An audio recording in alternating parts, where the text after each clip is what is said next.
Hi friends, I am stuck in traffic. Lighting is not very good, but I wanted to make a video. I was thinking I'd be able to make one in my office in a break in between massages, but I got really booked out with massage today, so I didn't have time to do that. And my intention was to make a video with my computer on hand, and I wanted to read some of the absolutely profound and wonderful words of wisdom from Dr. Bert Hellinger, who created family constellation therapy. And I have a few books on order that I'm just thrilled to look into, because the book that I've been reading, it's called Love's Hidden Symmetry. And it is, I don't know what that light is in the middle of my face. It is such a profound book. Also, I'm just blown away by family constellation therapy, probably because this is my first time really doing a deep dive into it. So I'm just so absolutely enamored. And the reason I'm enamored with this framework is because it gives such a coherent and lucid way to understand dysfunction in a family through an understanding of how love flows under certain conditions. In other words, through a certain structure, through a certain order. So the idea is that there is a law of love and a certain order through which love flows in a family system. And this isn't appealing. It is extremely hot.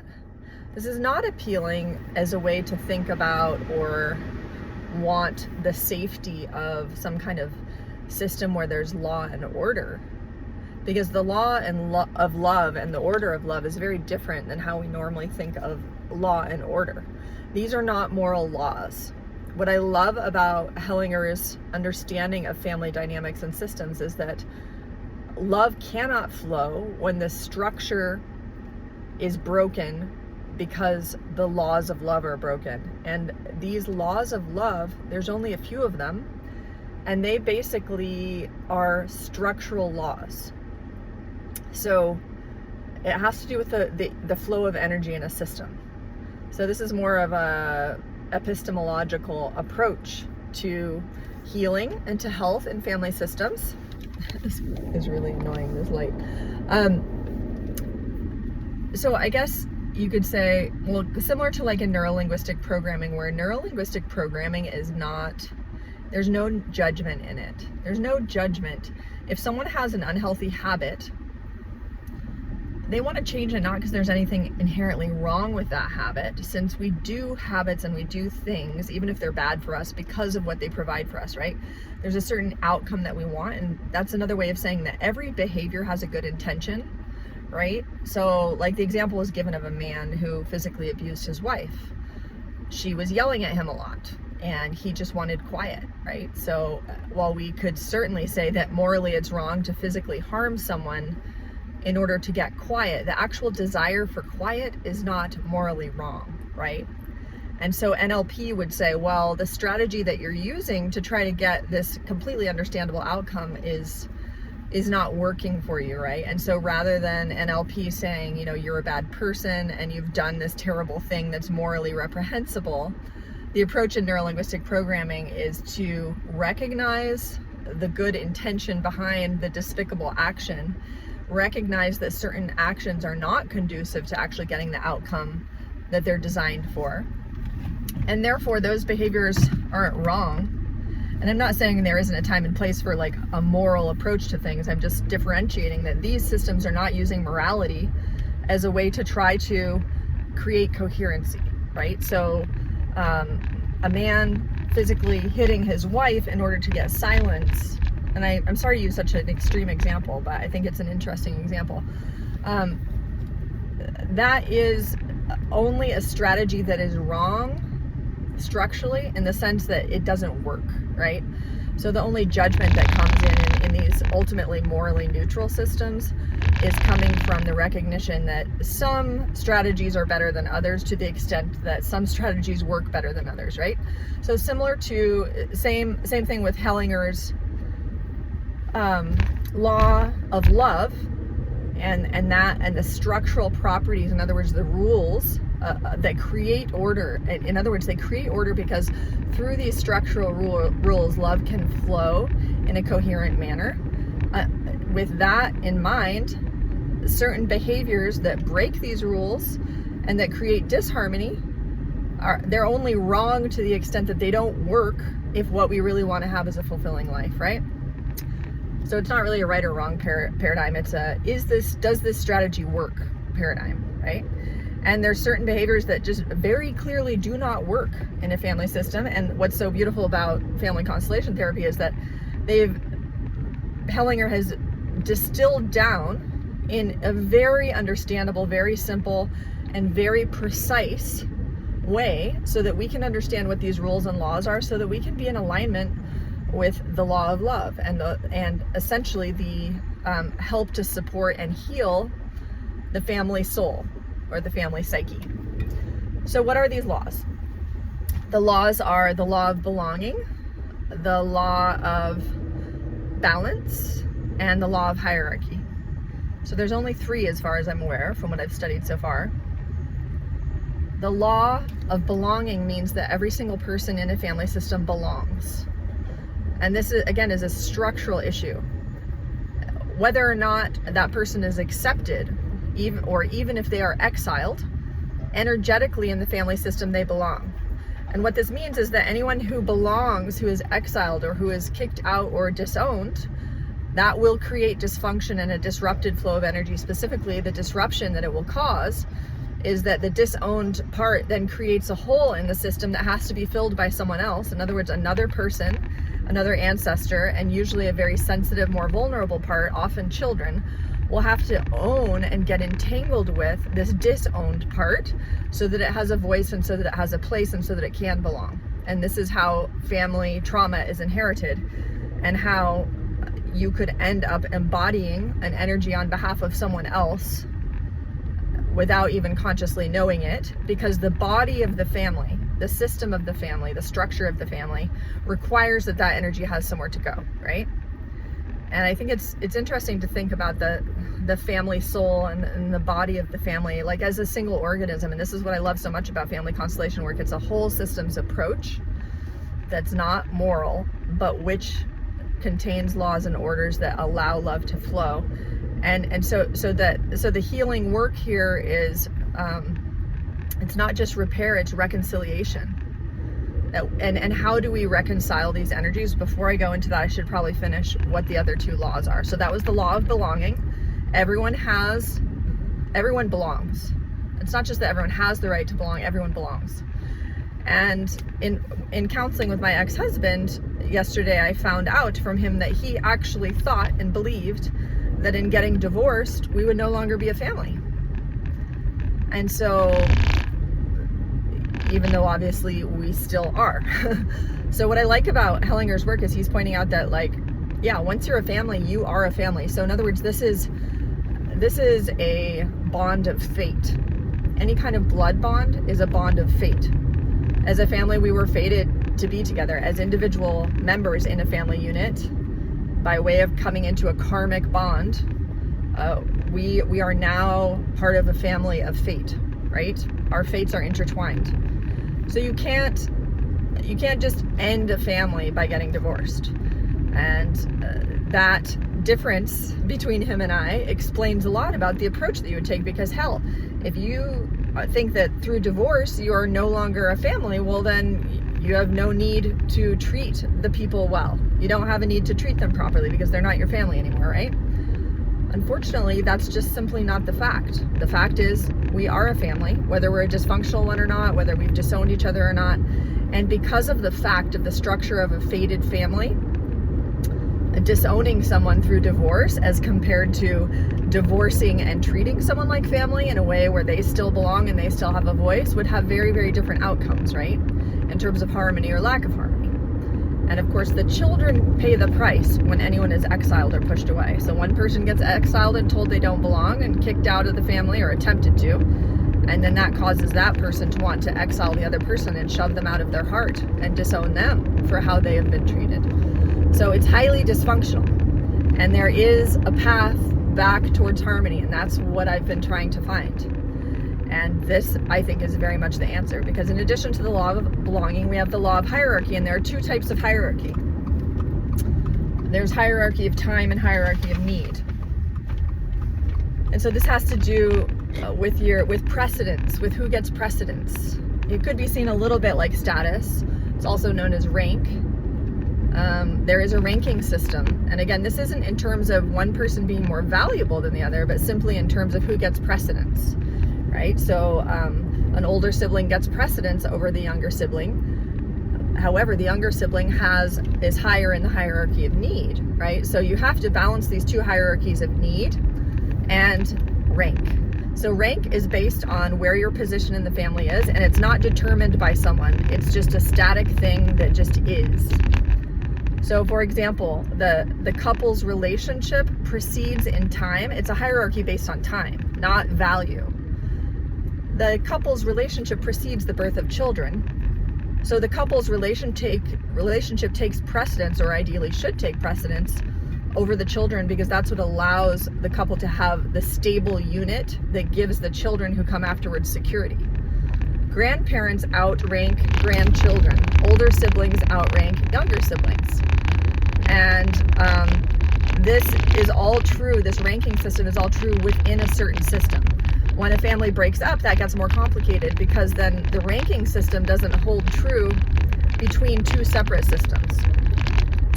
And I want to learn more about Bert Hellinger's ideas around conscience, because one thing that he was trying to understand and figure out is these loyalty conflicts and challenges that arise when people feel a loyalty to different types of systems.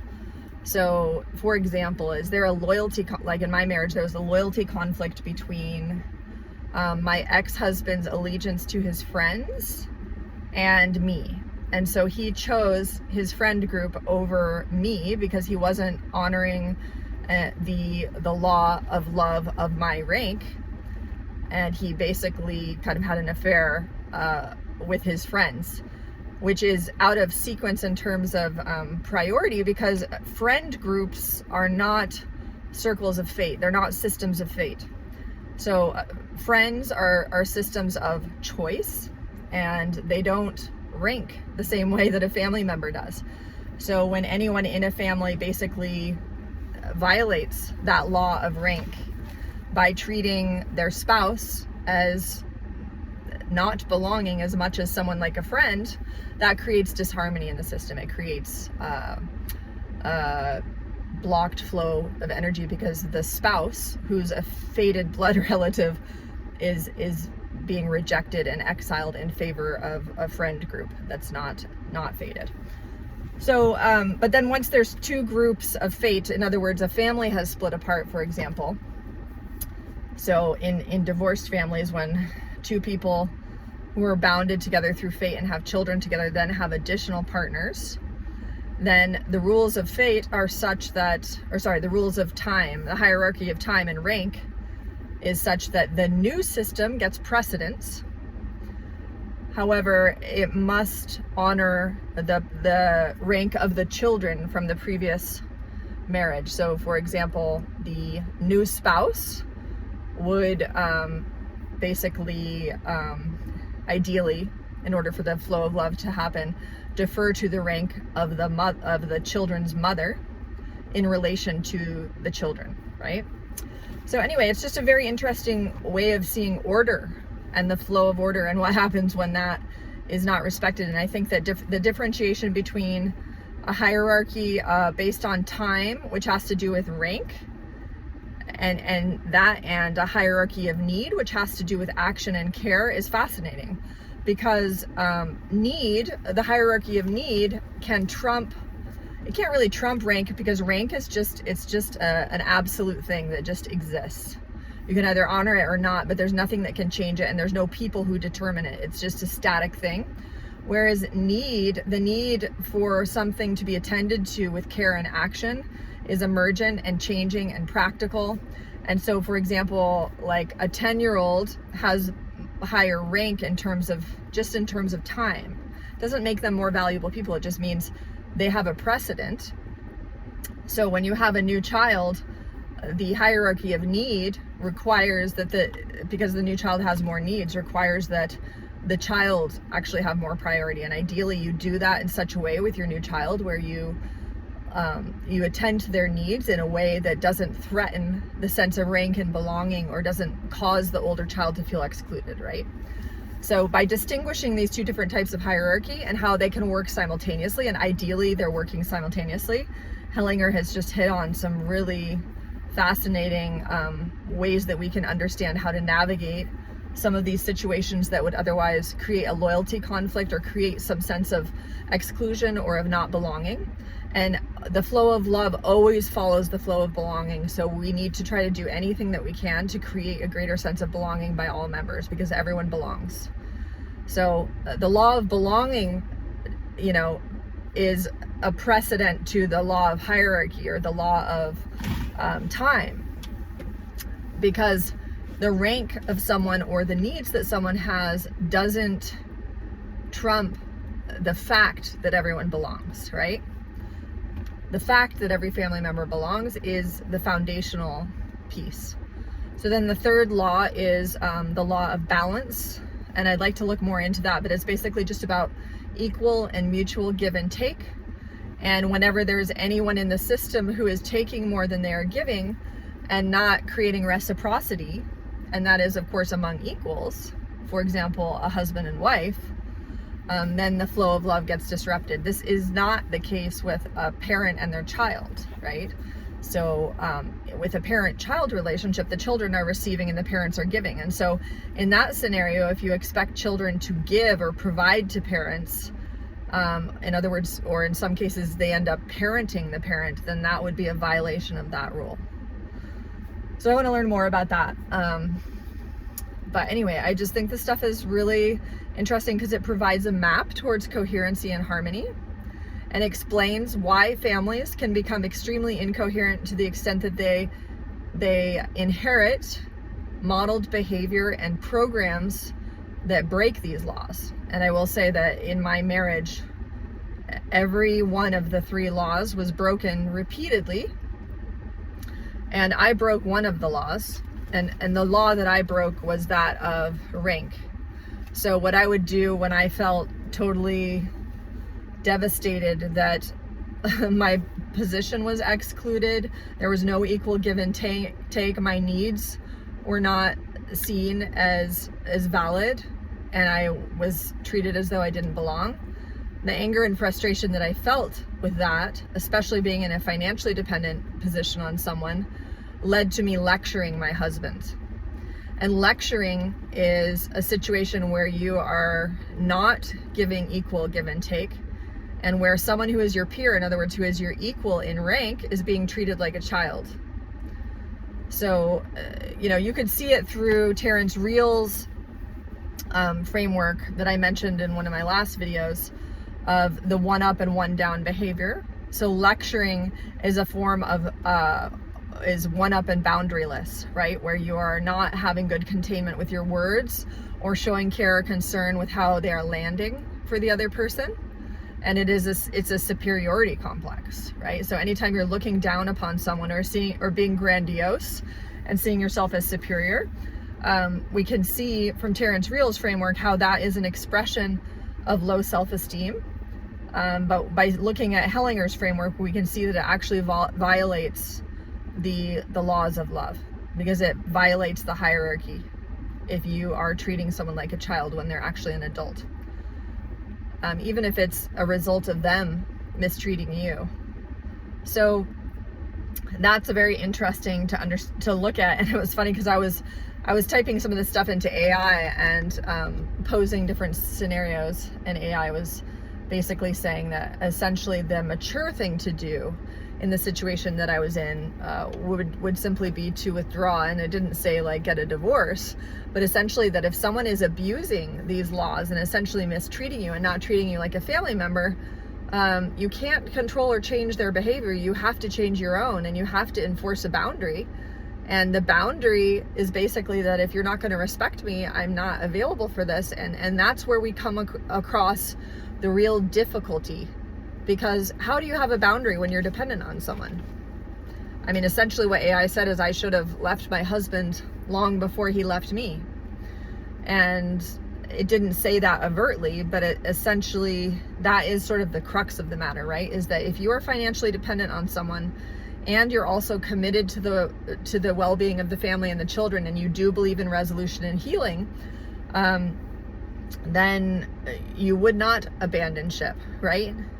However, all of the explaining that I was trying to do to my husband that he perceived as lecturing, which was me trying to explain my point of view. I don't think all of it was lecturing. I think at times it veered into that, but as you know, I'm very long-winded. But I was trying to explain my point of view so that he could understand it better, in the hopes that he would empathize with it, and in the belief that understanding would cause healing in this situation.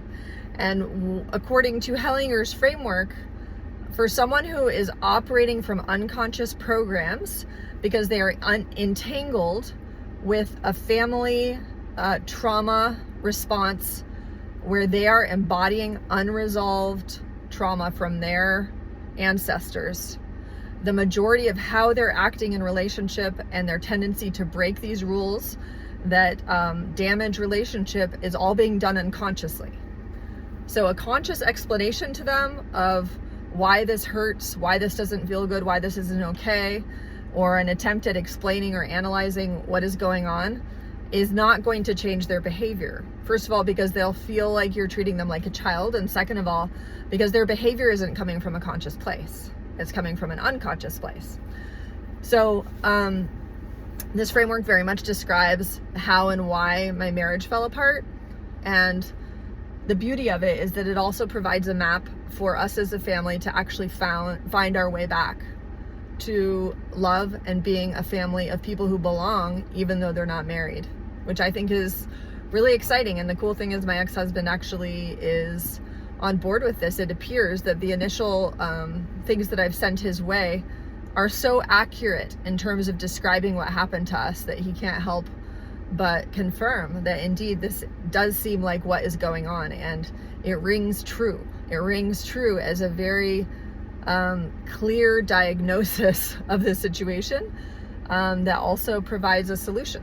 So I'm extremely hopeful. The therapist that my ex-husband and I have been seeing is not literate in family constellation therapy, but he's a good guy who has helped us to be able to talk and make some headway in healing in the family. And this new framework and all the research that I've done into this, I believe, is going to help my ex-husband and I come to a place where we are no longer experiencing this power struggle and this gender divide, and we could actually heal a lot of these ancestral traumas that were passed down, especially on his side, but some of them also passed down on my side. And you know, I think the next step for us is really to do a family constellation where, and I've done one before, but where we are essentially in a room with other people who are strangers, taking the place of our ancestors and the people in this dynamic. And we need to work on the trauma that's in our family line from what happened with his parents. And there is trauma in my family. It goes a bit further back, and Hellinger says it's mostly just the first few generations back that need to be addressed, because obviously, I mean, if you go back in your family really, really far, you know, that's a lot of potential trauma or conflicts or things that occurred, and not all of them are at least the most relevant topic that needs to be addressed at that time to deal with the more acute, immediate needs. So that was a long video. I hope it was interesting to you. Thanks for watching.